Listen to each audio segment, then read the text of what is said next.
اتریش. تحصیل تو کشور اتریش تا سال 2013 کاملا رایگان بود، اما تو سالهای اخیر هزینه ناچیزی در حدود 750 یورو برای هر ترم تحصیلی رو دریافت می‌کنه. کشور اتریش هم جزو 20 کشوریه که سطح رفاه اجتماعی بالایی رو داره. تحصیل تو اتریش هم به زبان آلمانی امکان پذیره و هم به زبان انگلیسی، درست مثل آلمان، با این تفاوت که تحصیل تو دانشگاه‌های آلمانی زبان اون نیازی به مدرک زبان آلمانی نداره، بلکه دانشجوها میتونن با ورود به اتریش حد اکثر 2 سال تو کالج‌های زبان آلمانی اون شرکت کنن و بعد وارد دانشگاه بشن.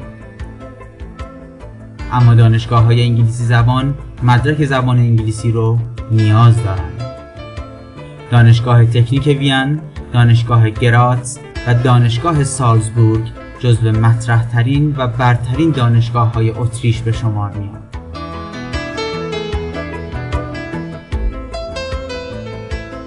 یا مطالعه مطالب دیگه در رابطه با مهاجرت به کشورهای مختلف جهان میتونید به وبسایت ما به آدرس www.radmohajer.ir مراجعه کنید و یا با شماره تماس‌های مؤسسه بین‌المللی راد که در وبسایت موجوده تماس بگیرید و از مشاوره رایگان ما بهره ببرید.